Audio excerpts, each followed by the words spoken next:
Земля – ресурс, охраняемый законом. Она выполняет экологическую функцию, социальную, политическую, экономическую. Каковы ее запасы в Абхазии, чем богата земля и как их правильно использовать, запасы недр. Об этом подробнее будем говорить с руководителем Госуправления по землепользованию и кадастру Адамом Ромахуба. Он сегодня у нас в студии. Приветствую. Спасибо, что пришли. Спасибо, что позвали. Если говорить о направлениях вашей работы, это не только кадастр, не только земля, кадастр, землеустройство, землеползование, недра, геодезия, картография, самая много, направлений. Разнообразная деятельность. Да, сейчас больше всего работы в каком направлении? Чем занимаетесь? Мы всеми занимаемся, то, что касаемо нашего управления, мы даже занимаемся, естественно, это земля первым долгом. То, что касаемо кабинет министров, который через нас проходит, выделение земельных участков, о переводе категорий земли, все проекты мы готовим и согласовываем, и сдаем в аппарат. Естественно, потом идет это на распоряжение Кабмина, на заседание. Это немало, там очень объем большой. Мы должны выезжать, все проверять, как говорится, и все и доводить до ума, и все сдавать в Кабмин. Это связано с землей, да. Но кроме этого, не только земля, а недра. У нас в Абхазии, в принципе, разведано где-то около 75%, разведка проведена по всей Абхазии. И кое-что мы владеем, естественно, у нас есть архив, мы работаем над ними тоже. Как говорится, Могли бы последние данные, которые были по исследованиям, какие запасы, чем мы вообще богаты? Честно говоря, у нас не особо богатые горы. У нас есть, конечно, есть и мрамор, есть у нас и гранит, и там розовый гранит, хороший, качество. Есть, и также уголь, также диабаз, также есть, но это все находится в труднодоступных местах. К сожалению. Там нет инфраструктуры, там нет дороги. Там, чтобы разработать, скажем, карьер, там огромные суммы вложений нужны. А может, оно и невыгодно, как бы говорится, и производить. И мы недавно, года 2-3 назад, по меди приезжали, там специалисты там по разведке, мы поднимались, смотрели. Тоже вопрос стал, тоже там заповедная зона, там национальные парки попадаются. И эта тема тоже закрыли, и не особо было выгодно заниматься добычей рудов, потому что с экологической стороны это, конечно, губительно было, и за это на этом, хотя инвесторы хотели вложить большие суммы на разработку, то есть остановили. Есть запасы, но учитывая, что нет инфраструктуры, что это заповедная зона, то да, много ограничений и препятствий. Есть которые входят в особо ценные земли, которые приняты, это как закон, который изъятию тоже не подлежит. Есть такое тоже. Вы знаете, часто в студии мы говорим про туризм, и один из экспертов такую фразу, которая мне очень запомнилась, сказал, что наше отставание где-то и нашим благом. Может быть, в смысле недр, что нет инфраструктуры, и что экологию смогли сохранить, может быть, благодаря тому, что... как сказать, но сейчас, если тоже идет какая-то добыча, даже им не просто так, что они все наломали, там же есть специально, экспертизу проходят, проект готовят, этот рабочий проект должны согласовывать. Но касаемо очень, насчет со стороны экологии, это не так просто, не так просто, да. За это и, в принципе, если согласились бы на добычу, это просто экология сказала, это нельзя, и остановилась. А эти товары, про мрамор вы говорите, про медь? Нет, про медь я сказал, мрамор. Насколько мрамор этот тоже. Товар востребован на рынке? Это на абхазский рынок, Абхазии конечно. Доехали. Да, абхазский рынок, это если только вывозить. Но поймите, где мрамор, где находится, почти где Кавказский, это хребет, это почти на границе. Отсюда уже от Сухума там километров 140. Это тоже, там и поблизости нету дороги. Я считаю, что там лучше его не трогать. Нерентабельно такое производство. Да, и нерентабельно тоже. Есть карьеры, граниты не так уж далеко, которые в производстве, наверное, будут разрабатываться. Это где, как говорится, если это не мешает экологии. Ну, Есть места такие. Инертные материалы же активно добываются. Инертные материалы сейчас в основном это не совсем правильно добывается. Они, в принципе, где вот речки, излишки, что поступают, потому что всегда наносит, вода-то поднимается, естественно, идет нанос. И экология, и мы как бы дают возможность вытаскивать инертные материалы, но первым долгом они убирают те места, где вот завалы, чтобы не мешало руслу реки, и они должны выполнять русловыпрямительные работы. Фактически нету ни одного сухого карьера сегодня, который разрабатывается. Только вот где реки, там где вот излишки, они как бы добывают инертные материалы. Но это и хорошо для жителей, ведь затапливают районы, вот река конечно, Кадор. русло может менять, там, но это водная эрозия, также. Раньше вообще на каждой реке везде стояли техника, русло выпрямляли, вычищали. Сейчас сколько земли уносит, понимаете, это не то, что с одной стороны хорошо, это надо делать. Но почему активнее не используют? Инертные материалы же Используют востребованы. Почему? У нас немало, где-то организаций 10 стоит, которые работают, разрабатывают инертные материалы. В Кодорах, там, Киласуре, на Бзибе есть, которые разрабатывают. В советские годы активнее это делалось, как я понимаю. В советское время, в принципе, они прочищали, чистили русло. В основном много не забирали. В Кудорах, да. Даже в советское время даже море засыпали щебенкой, чтобы море не наступало. Подкармливали, как говорится. Да, это проблема, вот с жителями Маяка общались, вот люди сами иногда пытаются, они чувствуют, что... Наступает море, да? Море наступает, да, забирает часть берега. Это, к сожалению, это процесс, это не от человека особо зависит. Вы сказали, что основная часть работы это заняты вы переводом земель, вот принимают решения в Кабмине. Не только. Это одна из частей, я имею в виду, что у нас... Также мы занимаем оползневые участки. По оползням у нас геолог, молодой парень. Письма получаем, ездим, смотрим, что мы можем, хоть объясняем, что делать, как отвести воду, чтобы очень плачевное состояние, особенно в Гудаутском районе, очень много оползневых участков. Это происходит из-за того, что там майкопские глины, так называемые, там в основном покрыты, это где они везде оползни.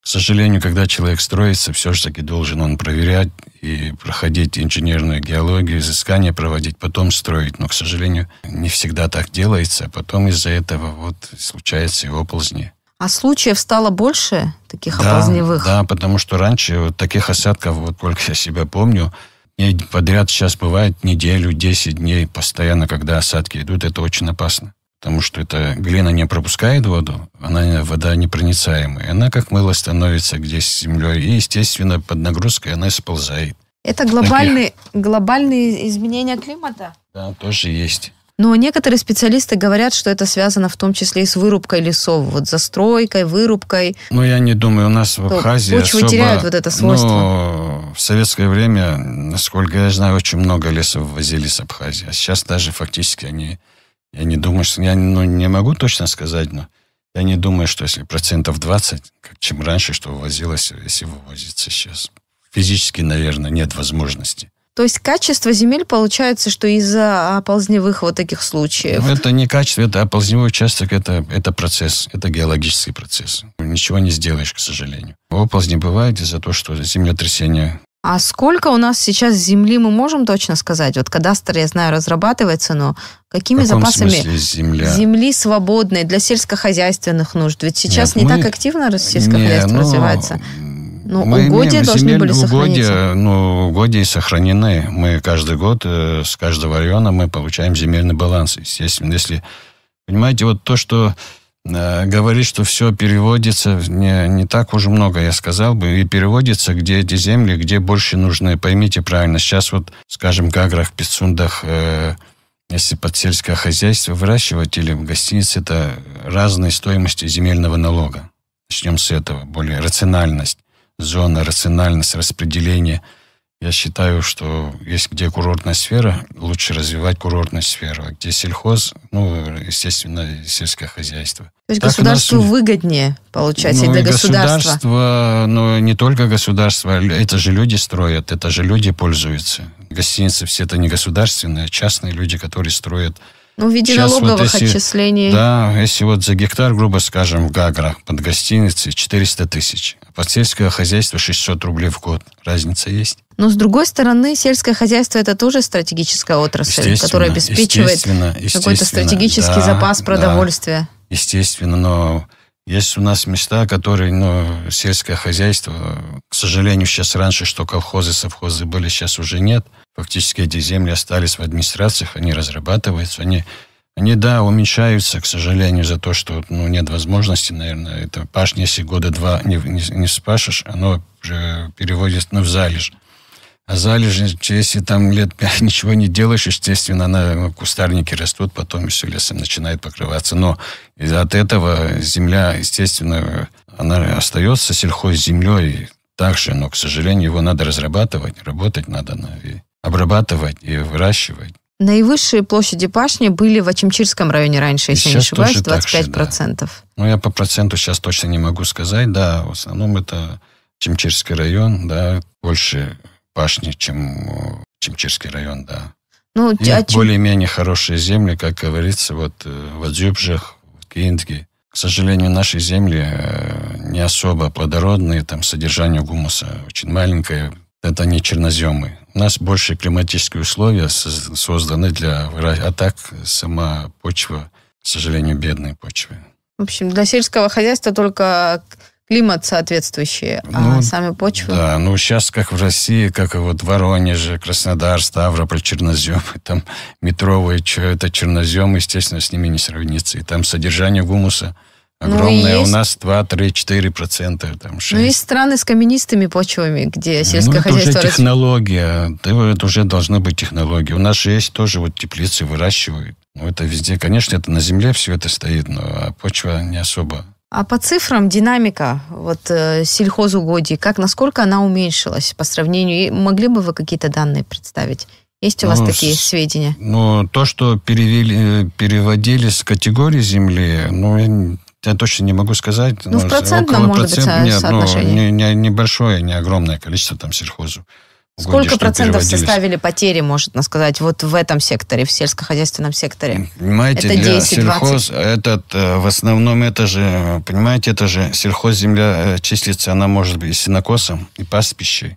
Не только там, где выращивается, это однолетняя культура. В основном оно числилось под сельское хозяйство, сельхозугодие. А может, оно лесом было покрыто, а без перевода его использовать нельзя. Особо таких чисто полей, где выращивают кукурузу, картошку или что-то, таких фактически очень мало что переводилось. Это в основном переводится, где уже леса выросли. А что может быть основанием? Только ли экономическая выгода человека, который, Перевод категории. Это же земли, сельхозземли переводятся не в Очимчирском районе и не в Гальском, понимаете? Это где-то больше туристическое, где идет бум, развитие, естественно, понимаете, там в основном 90% это Гагра, Гудаута, Афон, Гулрипш, где переводится. В Очимчирском районе, в Очимчирском районе даже были земли промышленности, которые пришли под сельское хозяйство, там виноградники посадили. Земли населенных пунктов есть, которые перевели. То есть есть и обратный процесс? Обратный процесс тоже есть. Поймите правильно, такого нету, чтобы все перевести, все сделать. Естественно, Пицунда, Гагра, понятно. Потому что это есть востребована земля под курорт. Зона такая курортная. Это существенный аргумент по налогам. Вы привели одно пример. Только налоги. Я почему говорю, только налоги. Сельское хозяйство, если захотите, слава богу, вы сами говорите, в Очимчирском районе делается, это и в Гулрипском районе выше. Ближе к морю где-то 1-1,5 километра, в основном, что переводится. Остальное это место остается. И проблема с мусором, со стихийными свалками, растущими, проблема тяжелая остается. Как это влияет на качество земель? Сейчас сказать, что совсем катастрофически, конечно, нет, но, к сожалению, вот так встречаются, так и возле речек стихийные свалки образовываются, выкидывают люди. Это, я считаю, не наша воспитанность, невоспитанность. Это мы не должны этого делать. А после такого загрязнения земля потом пригодна для использования? Ну, таких вот, понимаете, здесь же нету таких химических, где есть воздействие, скажем, да, для промышленности химическое воздействие, такого особого нет. У нас в основном что мусор выкидывают? Строительный мусор и вот пластиковый. Ну и медицинские отходы тоже. Ну, медицинские отходы не знаю, тут я не могу сказать, а что они, по-моему, в контейнерах их Я не слышала, не видела, чтобы в Абхазии как-то утилизировали медицинские отходы вот отдельно. Я точно не могу сказать. У нас вообще нет такого, не знаю, полигона, где переработкой бы занимались или какой-то специальной утилизацией. У нас батарейки. Слава богу, батарейки тоже нельзя выкидывать, естественно. Это на землю, это очень плохо. Но, тем не менее, выбрасывают люди, да? Есть такие небольшие проекты, как пытаются люди такие инициативы частные собирать, пока складируют даже эти батарейки. Но, тем не менее, люди же выбрасывают. Я тоже слышал, что складируют. Не должны бросать. Ну, вы как специалист, вот после таких свалок, что с этой землей потом?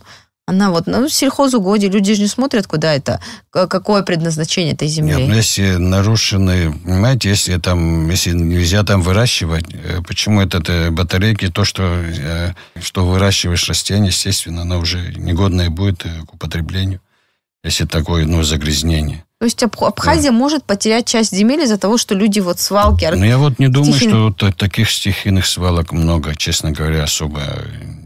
Тенденция к увеличению мусора, это мировая такая проблема. Да, идет, к сожалению. Но наш полигон, насколько я знаю, в Драндах, в Куревском районе, что же вроде бы уже там будут они складировать, брикеты там делать с них и что-то. Вся надежда на этот полигон? Да, это большая надежда на этот полигон, естественно. Но и завершая наш разговор, в целом, как вы оцениваете, насколько эффективно мы вообще земельными ресурсами пользуемся, распоряжаемся? И как можно их еще использовать? Это я не могу говорить. Мы по мере возможности мы все это смотрим, контролируем. Но сказать, что хорошо, плохо, это я не могу говорить. Это как еще использовать? Я, может быть, неправильно задала вопрос. Земля же важнейший ресурс. Это основа, это основа государства, земля. Вот название Абхазия, Адгил. Наша земля, это Абхазия, это основа, конечно, естественно. Что вы хотите, чтобы я сказал? Есть еще свободные земли, которые не обрабатываются, которые у нас выросли. Есть, к сожалению, вы смотрите, чайные плантации, к сожалению, где уже, но все равно люди уже пользуются, там почистили. Не знаю, там очень много площади, естественно, по чайной плантации не списаны. Они считаются под сельхозземлей, они и остаются. И частично где-то возрождается? Частично где-то, да. Благодаря туристическому сезону? Тоже, да. Поймите, это все, конечно, чтобы что-то делать, нужны деньги. По мере поступления денег, я думаю, что это еще лучше будет использование земли. Спасибо вам. Благодарю, что нашли время прийти к нам в студию. Спасибо большое. А я напомню, с руководителем Госуправления по землепользованию и кадастру Адамом Ромахуба говорили о земельных ресурсах Абхазии, чем богата земля и как правильно использовать запасы недр. Актуальный разговор и поиск решений.